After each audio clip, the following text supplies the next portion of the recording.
Welcome to the Successful Nonprofits Podcast. I'm your host, Dolph Goldenberg. Today, we have the pleasure of hosting someone who knows a heck of a lot more about podcasts than I do. Matthew Passy is a podcast guru, if you will, with a history of broadcasting and now a podcast producer, consultant, and founder of thepodcastconsultant.com. And I have to share with you that in podcasting, I learned all of my lessons the hard way. And if I was smart, I would have reached out to Matthew and gotten some consulting. And the first 50 episodes, we're at about episode 171 or 172 now, the first 50 episodes would have been so much better had I done that.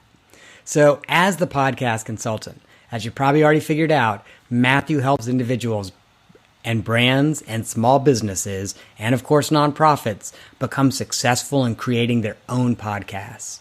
Now, not to mention that just from his collection of current clients, he has already enjoyed, and his clients that is, over 20 million downloads. Now that's a pretty successful consultant if his clients have gotten into the ears 20 million times.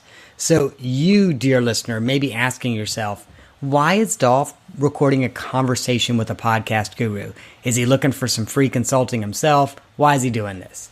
Well, there's a very simple reason.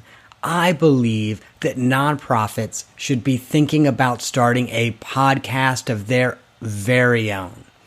I cannot think of a better way to reach out and connect with current and prospective donors, communities, volunteers, supporters, and clients.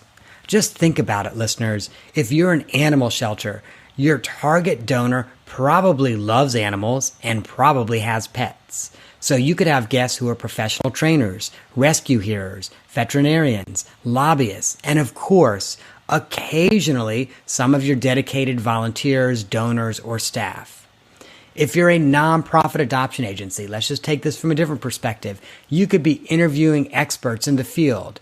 Think about it. You could be interviewing experts in home studies, adoptive parents, adults who are part of an adopted family, authors, and more.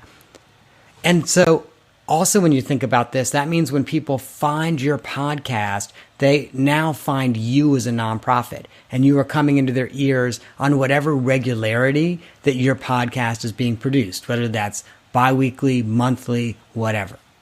Now, while there are more and more new podcasts being created every day, there aren't that many nonprofits that are launching their own podcasts. And I believe this is a niche for you and your organization to do some covert marketing. So as you listen to this episode, I hope you ponder how your nonprofit could benefit from having its very own podcast. Hey, Matthew, welcome to the Successful Nonprofits Podcast. Thank you so much. It's a pleasure to be here today. And I said this in the intro, but I genuinely mean this. Had I not been so cheap and I dropped some money on a consultant like you, my first 50 episodes would have been so much less painful and so much better. Well, that is the idea, is to sort of learn from the mistakes I've already made in broadcasting and podcasting for over 15 years. But, it's okay to make your own mistakes. It's the best way to learn. It's the best way to improve and the best way to figure out what's right for you. So it's okay. I appreciate you saying that. And I will say, I definitely learned a lot in those first 50 episodes. But, gosh, if I just could have even learned from someone else what I learned in the first 25 episodes, my life would have been better. Now, just so listeners are aware, you've not always been a podcaster. You actually started in more traditional broadcasting. Talk to us about your journey from radio and traditional broadcasting to becoming really what could only be described as a podcast entrepreneur. So like you said, I got my start in radio. I worked for a talk station here in New Jersey. I worked in the newsroom, helped them producing the news and weather and traffic and website and all sorts of different aspects of that. And while I was there, it was around 2007, 2008, all of a sudden the iPhone hits the scene and podcasting goes from this really obscure technology to something that could actually be consumed with, ease, because you can now access podcasts directly from your phone. And so I turn to my boss and I say, we should launch a podcast. and we'll just take a piece of the news that we do in the morning. It's a half hour, just news. We'll take that. We'll strip some of the daily elements, the commercials. We'll just put that up there as a podcast. What do you think? He's like, if it doesn't cost me any money and it doesn't require me to do any work, go for it. By the way, real quick, isn't that what every boss says when you bring a great idea? If it's if it's expense neutral and you can fit it into what you're already doing, just do it. I don't know if I would say that's for great bosses. I think, smart bosses, yeah, but really great bosses, they'll take a gamble. If they know that if they could see that there is real passion and fire behind an idea and the employee who's bringing it to them is really trustworthy, I think they'll take a chance on something that costs them a little bit of money if there's a payoff. But either way, he's like, whatever, go for it. Let's launch a podcast. And so we did. We launched a podcast, scraped it together, put it out there. It was fine. So that was my first podcast. That was before I was even listening to podcasts. Then I took a second job with a larger media organization. And that was actually, the job description was 50% doing radio reports and 50% podcasting. They had been at the forefront of podcasting. And so I spent the next 8 years actually producing podcasts on a regular basis, hosting, editing, producing, creating a few of my own shows from scratch while I was there. They gave me a lot of leeway, a lot of latitude, and I was having a lot of fun. And honestly, I thought I was going to be there forever doing it because we were, getting into this renaissance of podcasting. In fact, it was towards the end of 2014 that I thought I was up for this big promotion that would basically be overseeing this expanded digital audio strategy at the company. And I was waiting for an interview about that position, and it kept getting pushed off. And I was like, okay, things happen. It's corporate America, whatever. And I come to find out towards the end of the year, mid-November, the reason why that meeting really kept getting pushed off was because the company was exiting the radio business, and we were all getting laid off. Syndicated radio was tricky at the time. I don't want to go into the boring details of it, but it made sense to get out of radio. But they decided we're just going to cut the entire audio unit. So radio and podcasting just disappeared, and I was out of a job.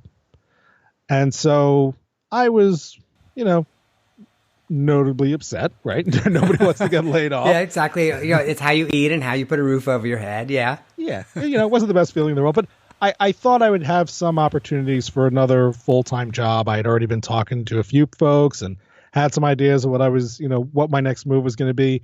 And those things were taking a long time to come together. And in the meantime, all these people that I used to interview for the company doing podcasts with them were like, hey, we missed doing the podcast. They were a great marketing vehicle for us. They weren't even, they were just guests on them, but they would put the episodes out and be like, look, we're on a podcast. So like, can we do one? Sure. I don't see why not. I have a computer, as long as we figure out a way to record your audio, we'll make it happen. And so as a side gig, I just started producing a few podcasts here and there for people that I knew. And meanwhile, I'm still looking for a job. I'm not going the entrepreneurial route. That's not my thing. I wasn't at all thinking about it. Long story short, over the next 3 years, while I was still working part-time, looking for more work, doing, various things here and there, the podcasting business just kept growing. People were finding me on LinkedIn. They were finding my, at the time, pitiful website. And lo and behold, I got to this point where I couldn't afford to work anymore because I was leaving money on the table from podcasting. The podcasts were paying better. It was taking up too much time. And so, about a year and a half ago, I stopped doing everything else. And I went full-time podcast production and consulting. And yes, now I'm an entrepreneur. Now I'm a small business owner. All these things I never thought I would be. And in the meantime, I tried a lot of other different ventures in the podcasting space, worked on a podcasting newsletter, did some podcast ad sales for a little bit, been to a lot of conventions and conferences and spoke at various places. And yeah, I just sort of have grown into and own this moniker of being the podcast consultant.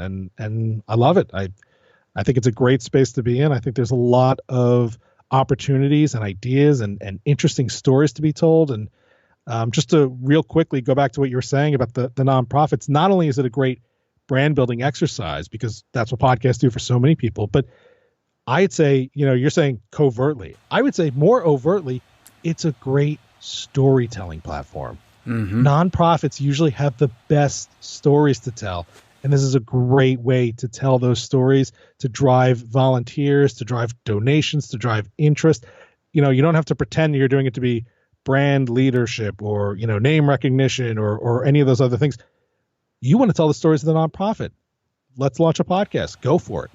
Right. And I will also say, like, what a great way for nonprofits to build new relationships and cultivate existing relationships. So, for example, if you have a donor that made a amazing, life-changing gift to your organization, you have that donor on and talk about, why they decided to do it, assuming they're willing to be public about it. And now you've cultivated that relationship with that donor. And I promise you, they send that episode to all of their friends.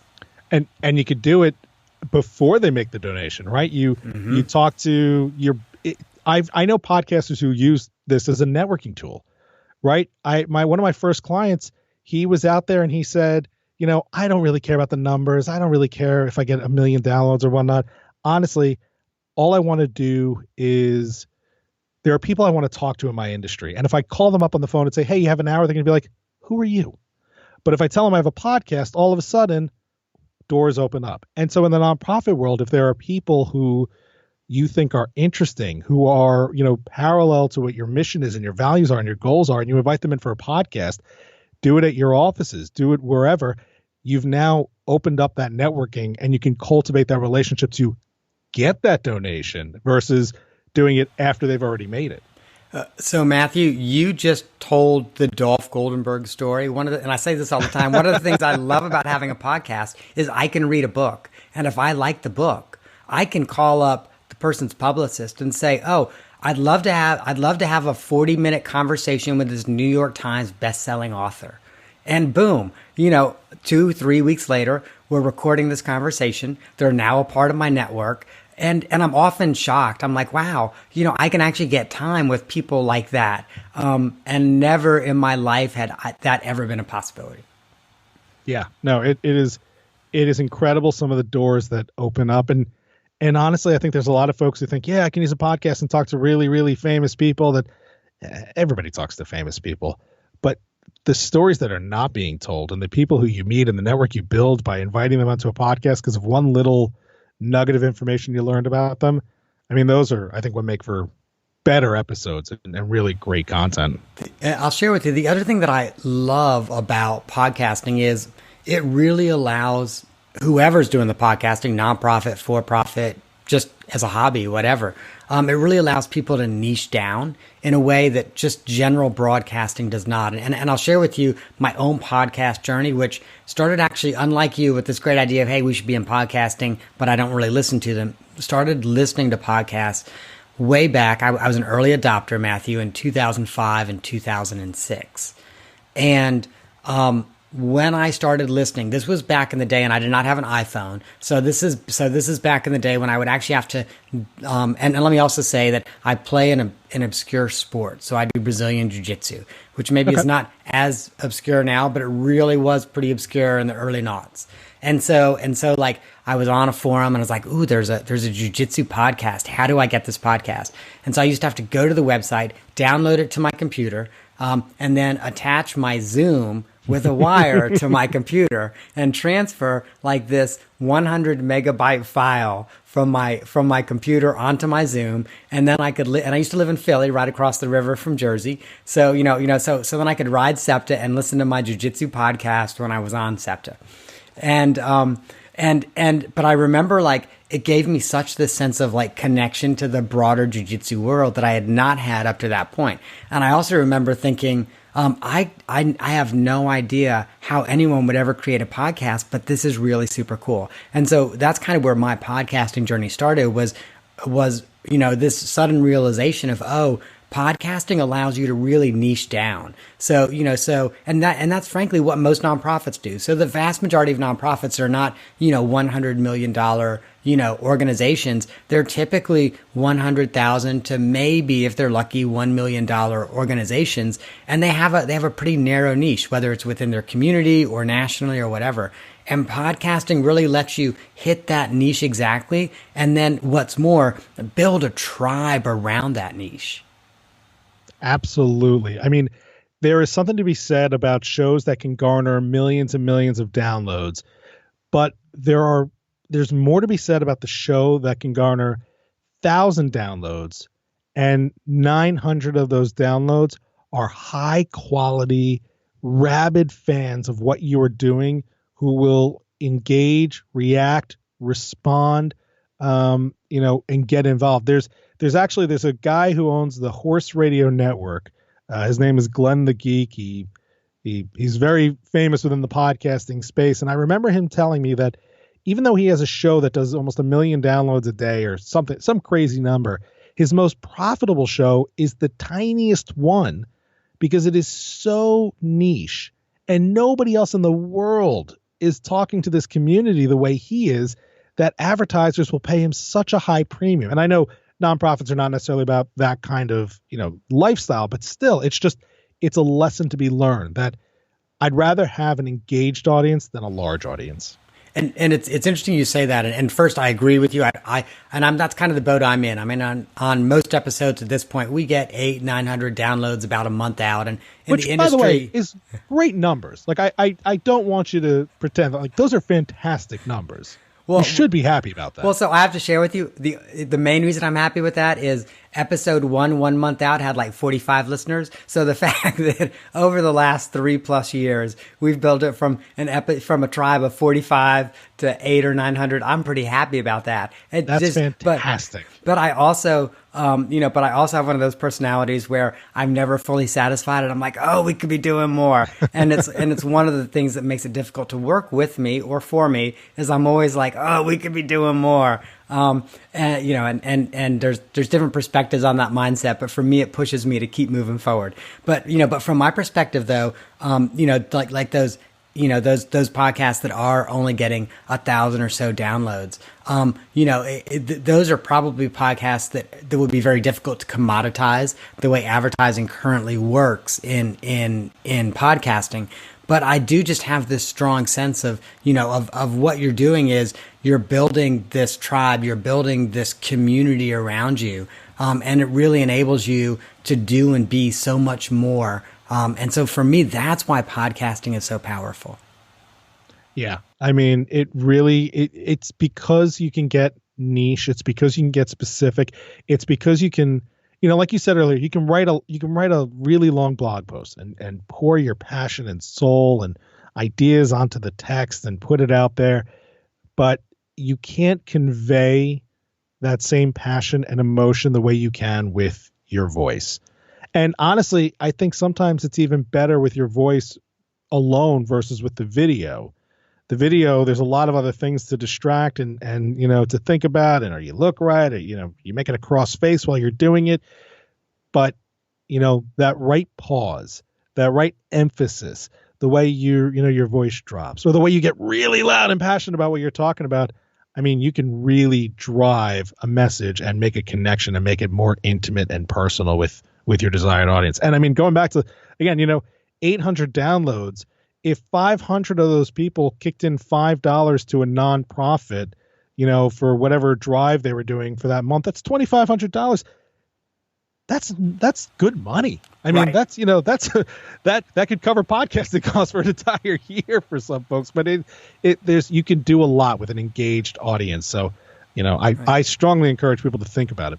Right. And the other thing that I often talk about is, so like if you're a nonprofit and you're thinking about creating a podcast and, you probably won't start off at 800 downloads, but you'll work your way up. And if you're committed and you keep doing it year in and year out, you will build your base. And that's part of the podcasting game is, there's very few that in their first 2 weeks, hit the iTunes charts. And there's a lot that never hit the iTunes charts, but are still phenomenally successful.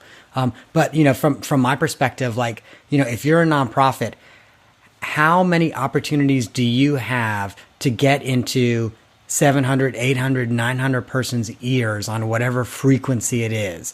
So there are actually nonprofit executives that will get in a car, drive across town to go and talk to 20 people or to go and talk to a Rotary Club of 60 people. And this is your opportunity as you build the base, right? To literally do every week, talk to 100 or 800 or eventually 2,000 people, which to me is an off-the-chain opportunity. And you know what? Speaking of opportunity, so many nonprofits, they host events, right? They've got their annual meetings, they've got their, whatever it is. And a lot of these events have a keynote speaker and a couple of people get up there and talk. And, your regulars will show up and the committed will be there and they'll pay the whatever to show up and do the whole thing. Imagine, though, if instead of saying we're going to have a keynote speaker, we're going to record a podcast. Isn't that just such a fun, hip, young, exciting event? I feel if you say, and it's the same thing, it's almost the exact same content, but instead of somebody standing behind a podium, two people sit down with mics and you record it and you say it's a podcast recording and you drive a different emotion, a different sense of what the event is all about. And I think you can get more people to come out and be excited and realize you're doing new, fun, hip, interesting things. And again, going back to the networking thing. Hey, do you want to come and be our keynote speaker? I do, 20 of those a year. Honestly, no, blah, blah, blah. Do you want to come and be our podcast guest for this event? Oh, that sounds interesting. Let me try that. I think it could be a fun way to open up doors, open up opportunities, bring in new blood, bring in more attention. And like you said, there's a way to do it where the barrier to entry is low. You can do it very affordably, especially for nonprofits. And I talk to a lot of them for cause pods, and it can be done, and you could still sound great. You don't have to put out something that sounds like someone podcasting from their mom's basement. Right. So real quick, I just have to say, Matthew, what a phenomenal launch idea for a nonprofit podcast. If you piggyback your first episode on your annual meeting or a keynote or something like that, you might start with more than 45 downloads the first week. You might start with 200 downloads the first week. And part of it is, this is kind of an incremental increase. So if you start at 200 downloads the first week, you're probably way ahead of the curve at year 4 and year 5. Oh, yeah. I mean, if you have the right person leading that meeting, whoever's going to be your intro speaker or whoever's going to, get it going, everybody in there. All right, everyone, take out your phones. Go to, if you have an iPhone, Apple Podcast or Google Podcast, type in this word. Everybody hit subscribe.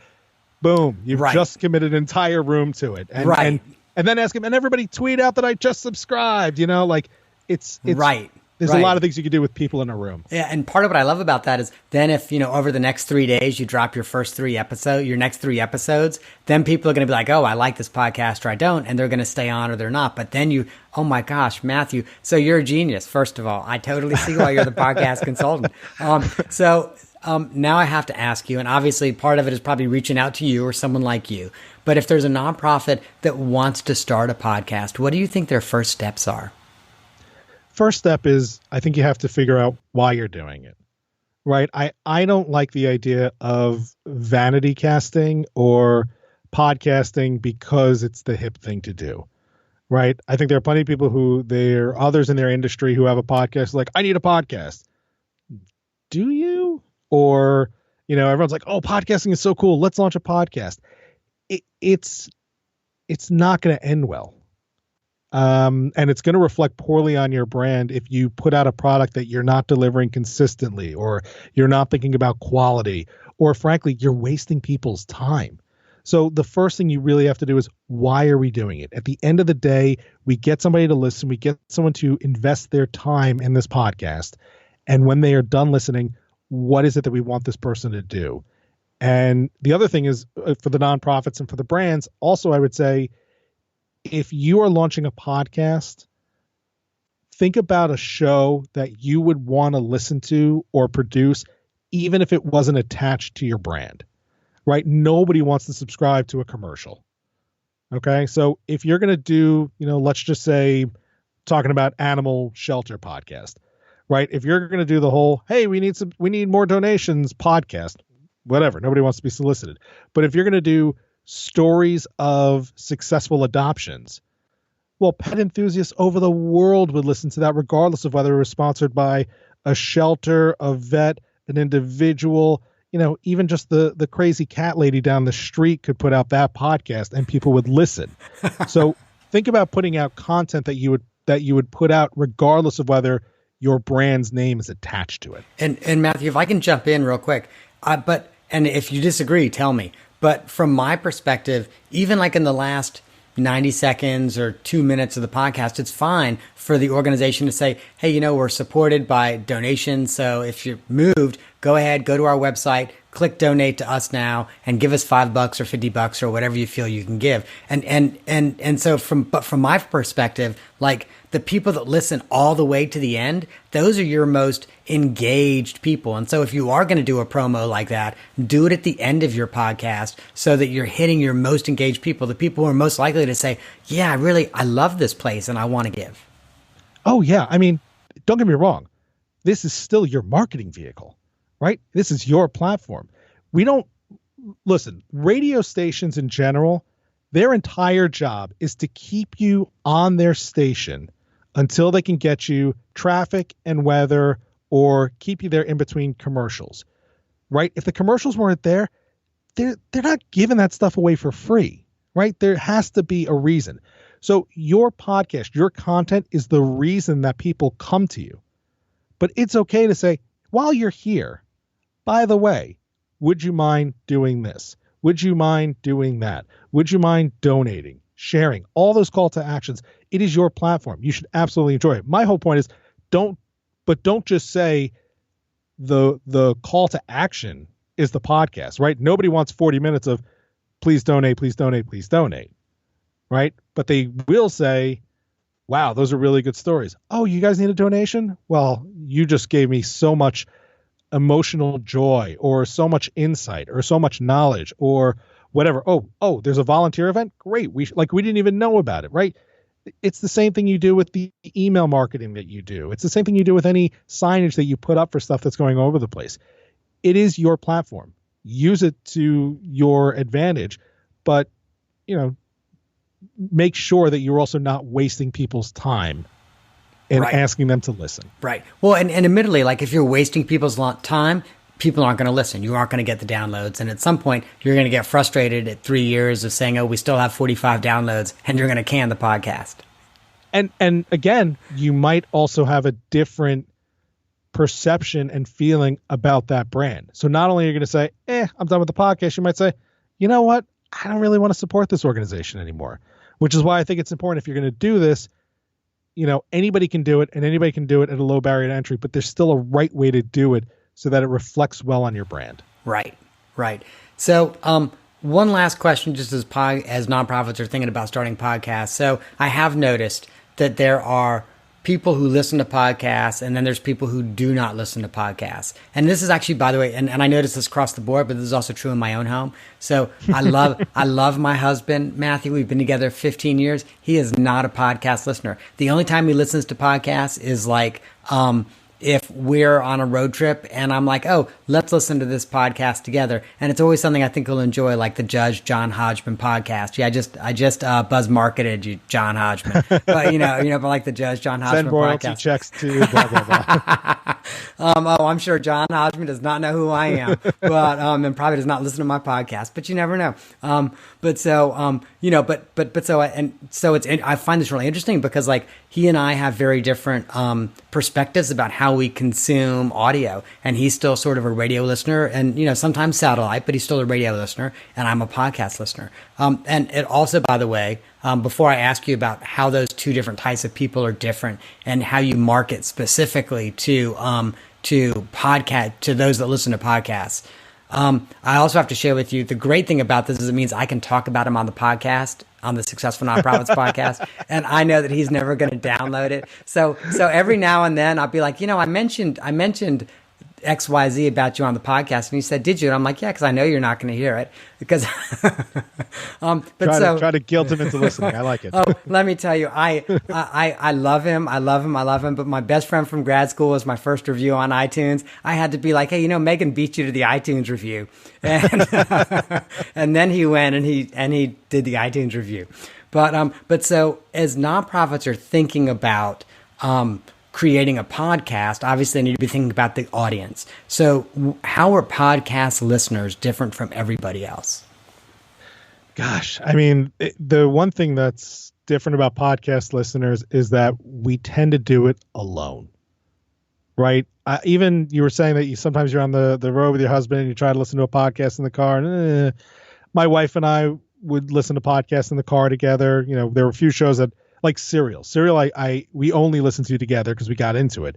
But it's tough to find good podcasts that you want to listen to, or it's tough to be with someone else and be like, just sit here and don't say anything.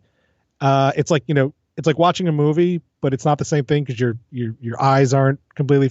Anyway, podcasting is a very intimate experience. Even though we want to reach as many people as possible, when you are podcasting, you should be focused on talking to one person at a time, right?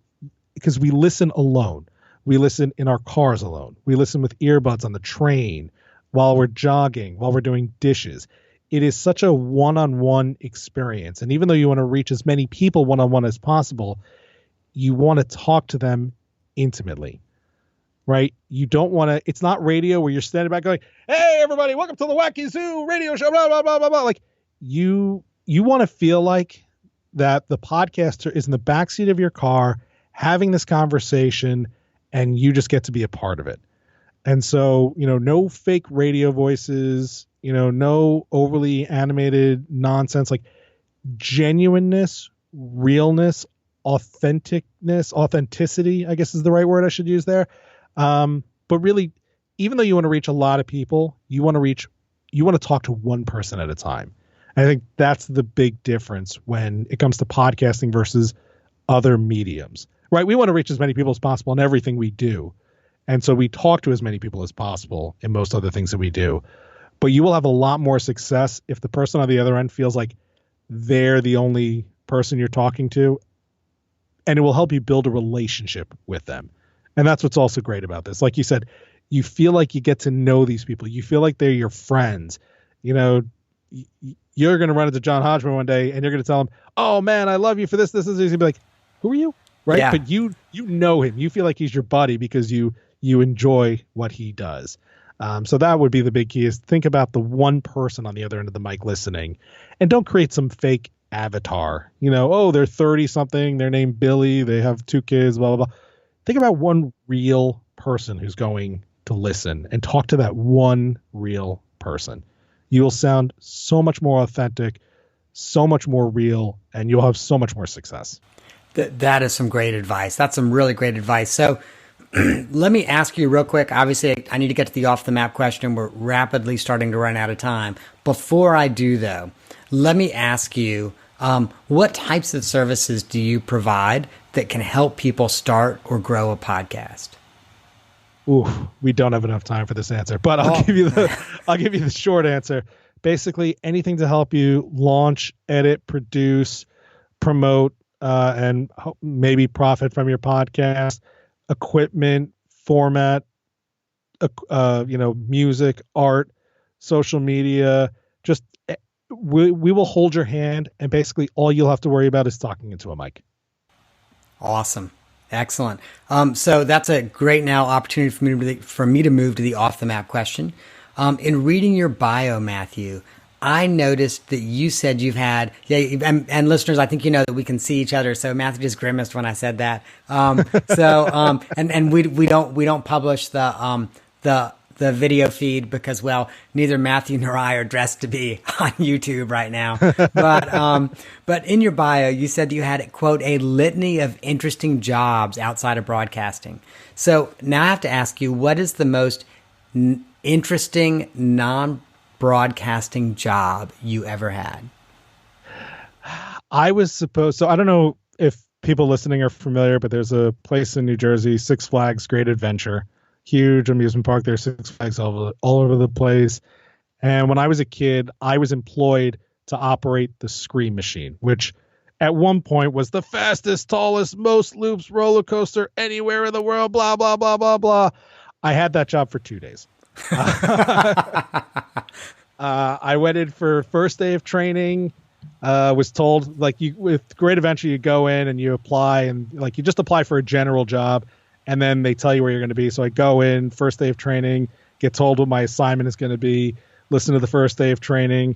I'm like, I don't know about this one. Go back for my second day of training. And then, more details come about what they expect and the corporate culture. I was like, I'm not going to do this. I walked away, but I was technically employed by them and was supposed to be the the Scream Machine operator. But I wound up leaving that job pretty quickly. That's awesome, because for every high school student that goes to Six Flags, the Scream Machine is it. So people are like, oh my gosh, you operate the Scream Machine. Yeah, well, I was able to say that for a few weeks, and then my friends are like, yeah, but now you're wearing that shirt for the moving company. Like, you know. Okay, you have had a litany of jobs. That's awesome.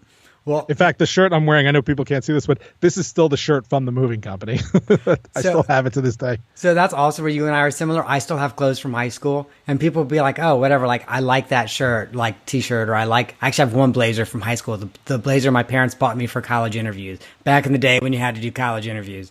And so every now and then I wear it, and people say, I like it, and I'll say, oh, thank you, I've had it since high school. And people will look at me and they'll be like, how long is that? And I'm like, oh, I've had it about 32 years. Yeah, about years. Exactly.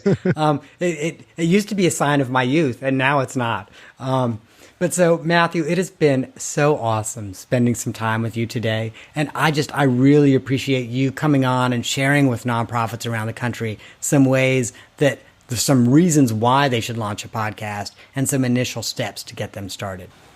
So, listeners, you can connect with Matthew at his business consulting podcast of thepodcastconsultant.com. That's thepodcastconsultant.com. If you want to start a podcast, if your nonprofit already has a podcast and wants to just grow it and expand it, if you need help with marketing, if you want to figure out how to produce your podcast better, he is the person to talk to. And you can go to thepodcastconsultant.com. Now, there's two other URLs that Matthew has that I need to point you to, and the next is causepods.org. If your nonprofit already has a podcast, then make sure you reach out to Matthew about being a guest on his podcast, causepods.org. This is a great way, if you're at the 45 listener level or the 4,500 download level, for you to expand your tribe even more. And finally, make sure you check him out at podcastmeanything.com. That's podcastmeanything.com. Hey, Matthew, thanks again for being on the podcast. It has been an absolute pleasure. Thanks for reaching out. If you are planning the launch of your nonprofit's podcast, you've got a great mind map going on your wall. Keep those ideas flowing. Do not stop to write down the info from today's show, because we have all of Matthew Passey's information at our show notes at successfulnonprofits.com. And now, one of the things, listeners, that makes my life's work so meaningful is the opportunity to connect with progressive nonprofits that are changing the world. And I know a lot of the listeners of this podcast are board members or executive staff of those types of nonprofits. Now, I'll also share with you that oftentimes folks reach out to me and they just ask me, hey, we've got a project, what's your bandwidth? Right now, I am actually starting to book engagements for about January 2020. So my schedule is really, really full, but I'm also at a point where my schedule is filling up about 3 months in advance. So if you are interested in starting a project in January 2020, now would be a great time to reach out to me so we can go ahead and get it on the calendar. Now, if you have enjoyed today's show, please do me a favor. If you've not already hit the subscribe button on whatever podcast platform you're using, then go ahead and hit subscribe. And if you have already subscribed, do me a favor by rating the podcast. If you're in a super good mood, maybe even write a few words or a sentence or two of a review. If you're in a bad mood, don't do it this week. Do it next week. That's our show for this week. I hope you have gained some insight to help your nonprofit thrive in a competitive environment. I am not an accountant or attorney, and neither I nor the Goldberg Group provide tax, legal, or accounting advice. This material has been provided for informational purposes only, is not intended to provide, and should not be relied on for tax, legal, or accounting advice. Always consult a qualified, licensed professional about such matters.